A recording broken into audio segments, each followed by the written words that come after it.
Hello guys and welcome back to the channel. तो आज हम बात करने वाले हैं एसएसटी के हिस्ट्री का फर्स्ट चैप्टर है जो rise of nationalism in Europe, उसके most repeated question from the chapter rise of nationalism class 10th का आएगा और सबसे बड़ा चैप्टर है मेरे ख्याल से। इंपॉर्टेंट क्वेश्चंस और आंसर 2023-24 के लिए जो क्वेश्चन हो सके तो आपके पेपर में भी वो क्वेश्चन आए, हो सके क्या वो क्वेश्चन आएंगे ही आएंगे, the rise of nationalism in Europe. ठीक, तो ये चैप्टर बहुत बड़ा है और बहुत इंटरेस्टिंग चैप्टर है, तो आज इसके बारे में बात करेंगे जिसमें कितने क्या क्या है। तो MCQs है, वेरी शॉर्ट है, उसके बाद शॉर्ट है, उसके बाद लॉन्ग है। ठीक, ये सब है। वैसे मैं PCM का स्टूडेंट हूँ, पर आपके लिए मैंने चैप्टर को पढ़ा है, एनालाइज किया है 10 साल के क्वेश्चन पेपर्स को, पूरा MCQ पूरा 10 साल के जो सैम्पल पेपर है, उसके बाद फिर जो प्रीवियस है 10 साल का है, बुक से हर टाइप का क्वेश्चन मैंने उठाया है। तो आपके लिए यूज़फुल होगा, पूरा वीडियो देखिएगा और वीडियो अच्छा पसंद आए तो लाइक कर दीजिएगा, चैनल को सब्सक्राइब कर दीजिएगा। चलिए शुरू करते हैं।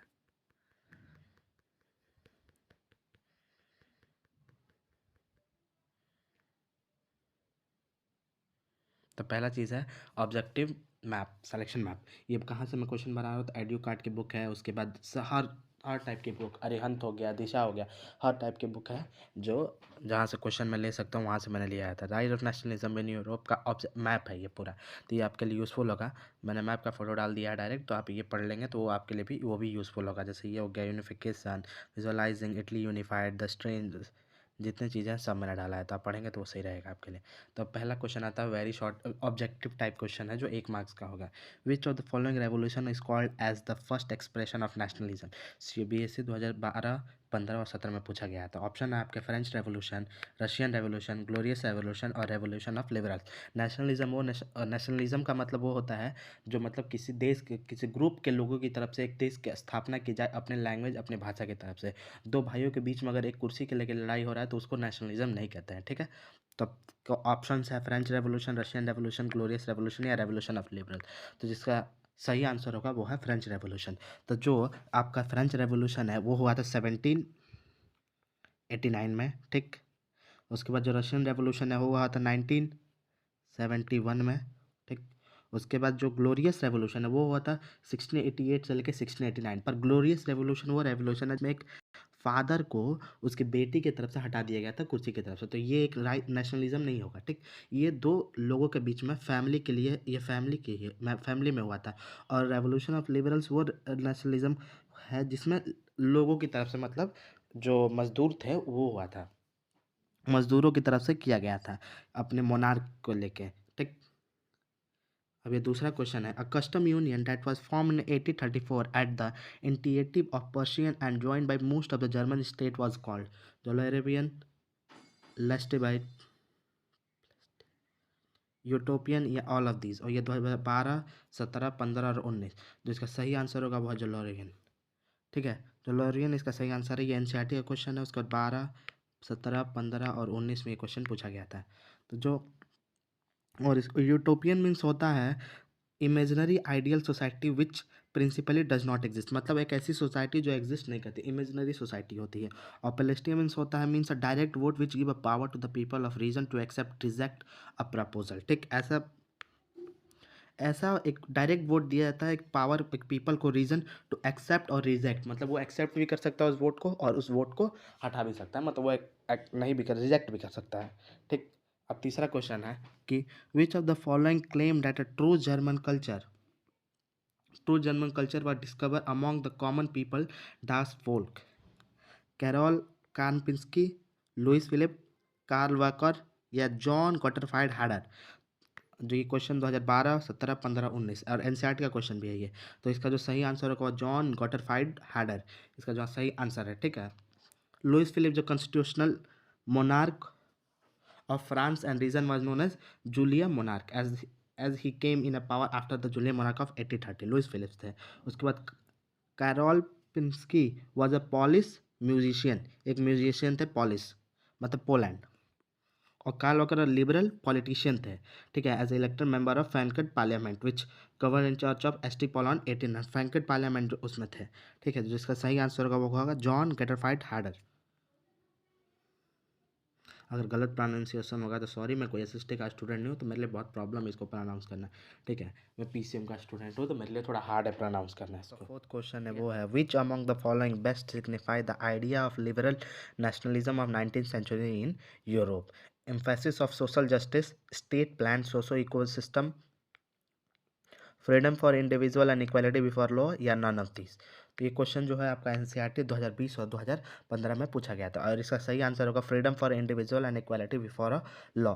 The term liberalism is derive from the liberal meaning freedom, ठीक है, मीनिंग फ्री होता है मतलब फ्रीडम, और लिबरलिज्म, जो liberalism stood for a freedom for the individual, मतलब इंडिविजुअल के लिए freedom for individual and equality before law, उसका मतलब यही होता है, ठीक है। All before the politically it Mphasis government by the constitutional liberalism and stood for the equality of for a people, ठीक।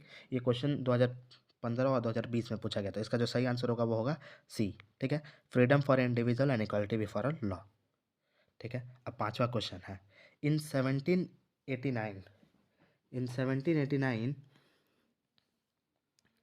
France was full-fledged territorial state under the rule of which of the following? In 1789, France was full-fledged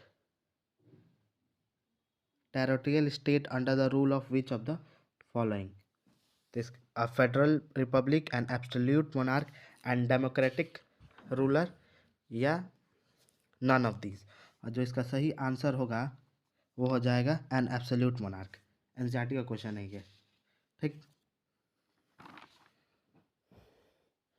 जो आपका छठा question है, when France sneeze the rest of Europe catches cold, who among following said the this popular right? ये question ज़्यादा कुछ important है, क्योंकि question हर बार आता है, मान के चलो, क्योंकि एनसीईआरटी का क्वेश्चन 2020 और 2023 में आ सकता है, मतलब इस बार जो आपका पेपर होगा उसमें आ सकता है 2023 वाले में।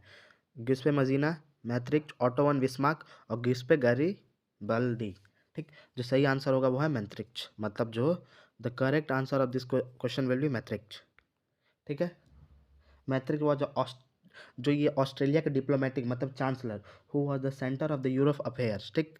ये जो थे वो ऑस्ट्रेलिया के चांसलर थे, ठीक है। The politician development in the France had a direct impact on the rest of the Europe continent, मतलब इनका जो ये वर्ड बहुत ज़्यादा इम्पैक्ट था फ्रांस के फ्रीडम, ठीक है, बहुत ज़्यादा इम्पैक्ट था इनका, बहुत ज़्यादा इम्पैक्ट डाल रहे, ठीक है। व्हेन फ्रांस ने the rest of Europe catches cold, ठीक है, ये हो गया। अब ग्यूस्पे गरिबिदी कौन थे? Was an Italian freedom fighter, ठीक, एक इटालियन फ्रीडम फाइटर थे, इटालियन। और ग्यूस्पे मजीना कौन थे? Founded two understood society, young Italy in Marseilles and young Europe in Berne करके एक स्टेट है जिसपे ग्यूस्पे मजीना दो फाउंडेशन, मतलब दो इटालियन रेवोल्यूशन फाउंड किया था इन्होंने, वो इटली में ही, ठीक है। उसके बाद Ottoman Bismarck was the chief minister of Prussia Germany, ठीक। अब आता है which of the following reforms was were introduced by Napoleon? Which of the following reforms was were introduced by Napoleon? ये कुछ ज़्यादा इंपॉर्टेंट क्वेश्चन है और बहुत अच्छा क्वेश्चन है। Standardize system of weight and measure, a common national currency, abolition of the feudal system, all of this. और जो इसका सही आंसर होगा वो है ऑल ऑफ दिस। ये पूरा सिस्टम ही इन्होंने ही खोजा था, ये पूरा मतलब इसका आंसर होगा ऑल ऑफ दिस। आठवां क्वेश्चन है, which one of the following attribute stand for a willingness to make peace, ठीक है। Which of the following attribute stand for the willingness to make a peace? Breast plant with eagle, olive branch around the sword, broken chain, या all of this? जो सही answer होगा वो है all of this. NCERT example का question है ये, ठीक है। नवा क्वेश्चन है, which of one of the following was not visualized by Frederick Sorio in his first print of series four print made up of Democratic and Social Republic. The people of America and Europe, men and women, all ages, social class monarch marching in long train, offering homage to the Statue of Unity, या all of these? तो इसका जो सही answer होगा offering homage to the statue of unity, ठीक, जो इसका सही आंसर है। He was described as the most dangerous enemy of our social order by Maastricht. Who was he? Lord Byron, Giuseppe Mazzina, Garibaldi, Napoleon. And the correct answer will be Giuseppe Mazzina was the most dangerous enemy of social order by Maastricht. मतलब गिउस्पे मजीना। ठीक है, answer ये NCERT example का question है। ठीक है, 11वां question है, which one of the following was not among the symbol of the new Britain when a new Britain nation was forget through the propagation of dominating English culture? Union jack, god save our noble king, English language या Irish language? और जो इसका सही answer होगा वो है Irish language, because Irish language जो थी वो आयरलैंड की लैंग्वेज है। आयरलैंड अलग देश है, ठीक, पार्ट है उसका, पर आयरिश लैंग्वेज नहीं बोली जाती है। न्यू ब्रिटेन में ज़्यादा से ज़्यादा इंग्लिश लैंग्वेज बोली जाती है। The French revolution artist use the female allergy to portray which of the following ideas? Liberty, justice, republic या all of this? And the correct answer will be all of this. 13 question है, in visualizing representation who wears a crown of oak leaf?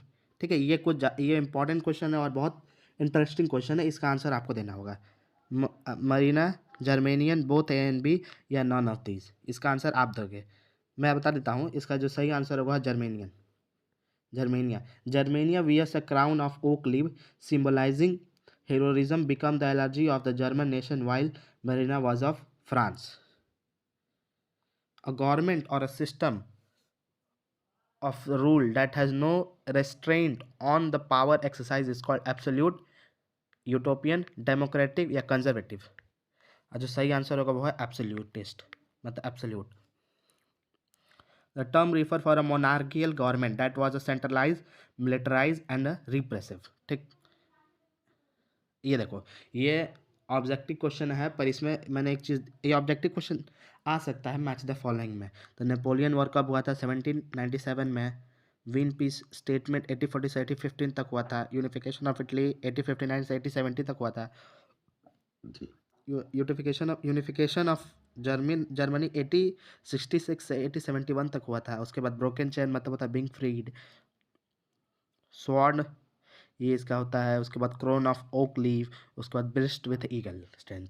ठीक है, तो ये कुछ important date है या important, ये तो इंपॉर्टेंट डेट है और ये इंपॉर्टेंट मीनिंग्स है इसके, तो आपको ये लर्न रखना होगा। ठीक है, अब आते हैं most repeated question of short. जो शॉर्ट वाले क्वेश्चन हैं आपके उस पर, ठीक है, शॉर्ट वाले क्वेश्चन ज़्यादा पूछे जा सकते हैं। ठीक है, तो मैं डायरेक्ट क्वेश्चन पढ़ लूँगा और आपको आंसर बताना होगा इसका। ठीक है, why did Frederick Sorio represent utopian vision in sprint in 1848? Explain one reason. 18 और 17 में पूछा गया था, 2018 और 17 में।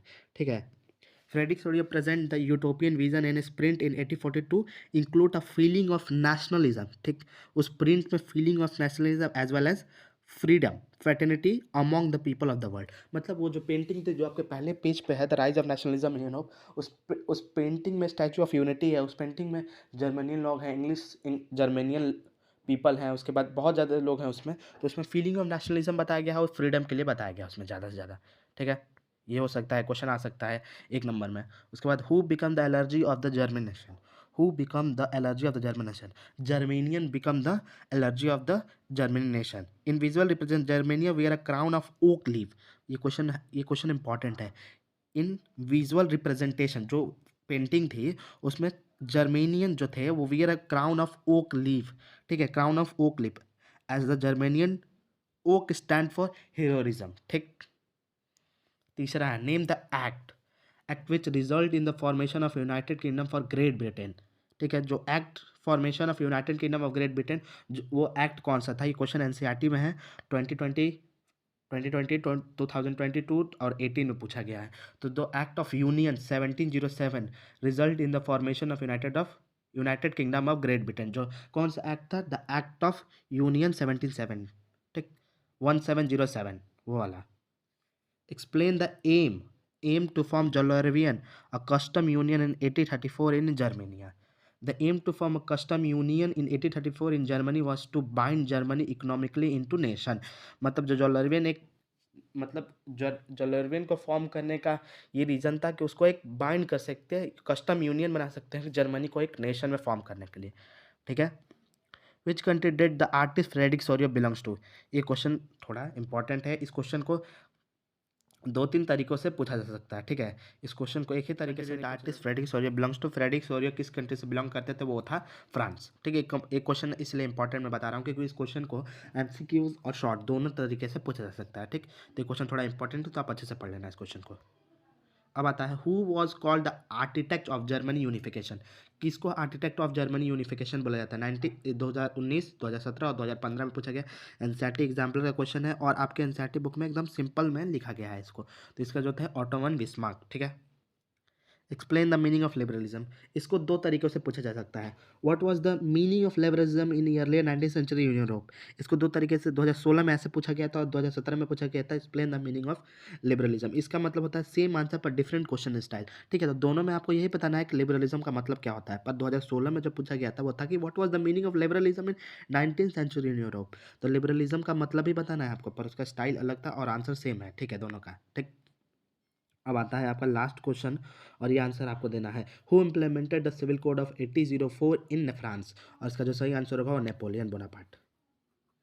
नेपोलियन ने इम्प्लीमेंट किया था सिविल कोड 180 इन फ्रांस, ठीक है। और जो 1804 जो कोड है उसको नेपोलियन कोड भी कहा जाता है, ठीक है। तो आपको एमसीक्यूज में ये भी पूछा जा सकता है। अब आता है मोस्ट रिपीटेड क्वेश्चन फ्रॉम आपके शॉर्ट आंसर, ठीक। ये क्वेश्चन थोड़े अच्छे होंगे, ये क्वेश्चन थोड़े मस्त होंगे। ये क्वेश्चन पूछे जा सकते हैं आपके बोर्ड एग्जाम में, ज़्यादा से ज़्यादा पूछे तो सारे जाएंगे, तो ये थोड़े ध्यान से देना। और मैं ये क्वेश्चन को और दो तीन तरीके से बताऊंगा आपको। Describe any 3 steps taken by the France revolution. ऐसे 3 स्टेप बताओ जो फ्रांस रेवोल्यूशन से to create a sense of collective identity among the French people. तो एनसीईआरटी का क्वेश्चन है 2019, 2017, 2015 सब में पूछा गया है। तो इसके आंसर आपको देने हैं। देखो भाई, इस क्वेश्चन को दो तरीके से पूछा जा सकता है। Highlight any 3 major and practice that French revolution introduce to create a sense of collective identity among the French. ये भी वही पूछ रहा है और जो मैंने अभी बताया है वो भी वही पूछ रहा है। तो आपको बस बताना है 3 ऐसे आइडिया। और ये हो सकता है जो मैंने क्वेश्चन अभी बोला है कि describe any 3 steps taken by French revolution to create a sense of collective identity among the French people. इसको 5 पॉइंट भी इसका पूछ सकता है। मैंने 3 पॉइंट पूछा है, 5 पॉइंट भी पूछ सकता है। 3 मार्क्स का क्वेश्चन है और जो 5 पॉइंट पूछेगा वो लॉन्ग आंसर में होगा, ठीक है। तो इस क्वेश्चन को लॉन्ग और शॉर्ट दोनों तरीके से आपको तैयार करना पड़ेगा, ठीक। तो मैंने ये बता दिया और आपको जो 3 पॉइंट याद होगा तो आप लिखना, ठीक है। 3 पॉइंट पूछा है तो 3 ही पॉइंट नहीं लिखना, कम से कम 4 पॉइंट लिखना। अगर लॉन्ग में पूछेगा तो आपको 7-8 पॉइंट लिखना होगा और शॉर्ट में पूछेगा तो कम से कम 6 पॉइंट या 5 पॉइंट, ठीक है। अब आता है describe the role of Ottoman Bismarck in the making of Germany. भाई और कोई क्वेश्चन नहीं, ये क्वेश्चन बहुत इंपॉर्टेंट है। ये क्वेश्चन पूछा जाता है, हर बार पूछा जाता है। Role of Ottoman Bismarck in formation of या in the making of Germany as a follow, ठीक है। इनका रोल बहुत इंपॉर्टेंट था, आपको पता है। जो Ottoman Bismarck formation unification of Germany इन्हीं को बोला जा सकता है, ठीक, जर्मनी को फॉर्म करने में। 2019 और एनसीईआरटी का क्वेश्चन है। Describe any 3 condition that led to formation of British nation as a state, ठीक है। डिस्क्राइब द 3 कंडीशन, ठीक है। और ये क्वेश्चन को ऐसे भी पूछा है, how did Britain come into existence as a nation state. इसको ऐसे भी पूछा सकता है। या describe any 3 condition that led to the formation of the British nation state, ठीक। तो ये दो तरीके से मैंने बता दिया आपको। तो दो तरीके 2019 में पूछा गया था, ऐसे पूछा गया था, how did Britain come into existence as a nation state. और 2017 में पूछा गया था, describe any 3 condition that led to the formation of Britain nation state, ठीक है। तो इसको दो तरीके से पूछा जा सकता है, तो आपको पढ़ना होगा पूरा। Describe the process of unification of Italy. 2017 में क्वेश्चन पूछा गया था, यह अच्छा क्वेश्चन है। ये क्वेश्चन रिपीट होता है, तो ये क्वेश्चन आपको पढ़ के जाना है। The decade of 1830 had brought a great economic hardship in Europe, support the statement with argument. ये क्वेश्चन 1830 में बहुत बड़ा इकोनॉमिक हार्डशिप आया था यूरोप में, आपको पता है। तो उसके उसके लिए आप क्या बोलना चाहेंगे, मतलब उसके लिए आप क्या आंसर दोगे, ठीक। ठीक है, तो आप चाहे इस क्वेश्चन को ऐसे भी पूछ, हाउ डिस नेशनलिज्म, नहीं ये कुछ और है, ठीक है। तो ये इकोनॉमिक हार्डशिप जो आया था 1830 में, support the statement with argument, ठीक, आपको बताना पड़ेगा। और ये होगा डिस्क्राइब, ये 6वां क्वेश्चन है, describe any 3 feature of Napoleon code. 2016 में पूछा गया नेपोलियन कोड के 3 फीचर बताओ। तो नेपोलियन कोड का फीचर ये हो सकता है कि it establish equality before the law under पहला हो गया, under the right to property was also given, it abolish freedom and monarchal duties. और ये हो गया, it abolish all privilege that were given by birth. 7वां क्वेश्चन आ गया, how did nationalism develop through culture in Europe, ठीक है। How did nationalism develop through culture in Europe, explain, इसको एक्सप्लेन करना है। या फिर ऐसे हो सकता है ये क्वेश्चन कि कल्चर, ये क्वेश्चन पूछा नहीं गया है तो मैं बता रहा हूँ, culture play an important role in development of nationalism in Europe during the 18th century. Support the statement with example. इस क्वेश्चन को ऐसे भी पूछा सकता है और ऐसे भी पूछा सकता है, तो आपको तैयार करना पड़ेगा। इस क्वेश्चन को 5 नंबर में पूछा जाएगा, 3 नंबर में पूछा जाएगा। 5 नंबर में पूछा जाएगा तो culture play an important role in the development of nationalism in Europe during the 19 and 18th century. Support the statement with example, ऐसे एग्जाम्पल भी बताना पड़ेगा और इस स्टेटमेंट को सपोर्ट करने के लिए मतलब आपको 3-4 पॉइंट भी देना पड़ेगा। ठीक है, तो दोनों तरीके से पूछा जा सकता है। 2015 में ये क्वेश्चन आया था, उसके बाद 2019 में ये क्वेश्चन आया था। मैं बोल रहा हूँ कि नहीं पूछा गया था, नहीं पूछा गया था। 2023 में 2024 में आपके साथ पूछा जा सकता है। ठीक है। Describe the role of romanticism in developing national feeling among the people among the Europe during 19th century. ठीक है, रोमांटिसिज्म जो था वो कितना हेल्प किया था developing a nationalist feeling among the Europe during 19th century. ये क्वेश्चन को आपको आंसर देना होगा, तो कम से कम 6-7 पॉइंट आपके इसके बताने पड़ेंगे। Describe the ideology of liberalism during earlier 19th century. Ideology of liberalism during 19th century में क्या था ये आपको बताना पड़ेगा। और what were the main province of the treaty of Vienna held in 1815। NCERT का क्वेश्चन है और 2-3 बार रिपीट किया गया है। अब आता है मोस्ट रिपीटेड लॉन्ग आंसर। देखो भाई, लॉन्ग आंसर और शॉर्ट आंसर ये हो सकता है कि दोनों तरीके से पूछा जा सकता है, तो प्लीज़ आप थोड़ा, अगर मैंने क्वेश्चन रिपीट कर दिया होगा तो थोड़ा उसके लिए सॉरी, पर इसको 2 तरीके से पूछा जा सकता है। तो अब आता है आपका लॉन्ग आंसर। तो how were ideas of national unity in earlier 19th century Europe allied to the ideology of liberalism. देखो पिछला वाला क्वेश्चन था, वैसे ही क्वेश्चन लॉन्ग आंसर में पूछा गया, तो कम से कम 6-7 पॉइंट लिखना पड़ेगा। देखो भाई, मैं एक चीज़ बताता हूँ, हिस्ट्री में आपको पॉइंट में आंसर लिखोगे तो आपके लिए बहुत अच्छा होगा। How did the Greek war of independence. भाई ग्रीक वॉर ऑफ इंडिपेंडेंस आपको थोड़ा अच्छे से पढ़ के जाना पड़ेगा। ग्रीक वॉर ऑफ इंडिपेंडेंस बहुत बार पूछा गया था। Greek war of independence mobilize nationalist feeling among the educated elite across Europe, explain. 2020 और 2022 में पूछा गया। Describe the unification process by Germany which as national state. ठीक। Who hosted the Vienna congress in 1850, analyze the main changes brought by Vienna treaty. ठीक, 1718 में बताया गया था। हाउ डिड the Balkans become the most serious source of nationalist tension in Europe after 1817, explain। ये आपको बताना पड़ेगा, 5 नंबर में है और केस बेस्ड क्वेश्चन मैंने नहीं बताया है। ठीक है, तो केस बेस्ड क्वेश्चन मुझे कोई आइडिया नहीं है, मैंने आपको जो मोस्ट रिपीटेड क्वेश्चन थे, मोस्ट आर्ट क्वेश्चन थे वो बता दिया। अब बात आती है कि इसको पढ़ें कैसे, इसको करना है। तो भाई पहली चीज़ है आपकी, पहला आपका सबसे मेन इम्पॉर्टेंट वो है नोट्स, दूसरा आपका है रिवीजन और तीसरा है आपका PYQ। ठीक, ये हो गया। आपके नोट्स अच्छे तैयार होने चाहिए, रिवीजन होना चाहिए और PYQ करना चाहिए। आपको PYQ करके जाना है। PYQ तो भाई आप मान लो कि आपका बहुत बड़ा सोर्स है ये। ठीक है, PYQ हो गया। उसके बाद एक और चीज़ मैं बता देता हूँ जो है सैम्पल पेपर। सैम्पल पेपर और एक और चीज़ है कि आप आंसर लिखोगे बोर्ड में तो आप पॉइंट पे आंसर लिखना प्लीज़। पॉइंट पे आंसर लिखोगे तो आपके लिए बहुत ही बेहतर होगा और अच्छा होगा। तो पॉइंट पे आंसर लिखोगे तो वो अच्छा होगा और थोड़ा मैं बोल सकता हूँ आपके पर मतलब अच्छा होगा आपके लिए। ठीक है, तो आप thank you so much, thank you. अगर आप चैनल पे नए हो तो सब्सक्राइब करके जाना यार, वीडियो को लाइक करके जाना, please. Thank you so much for coming on my channel, thank you.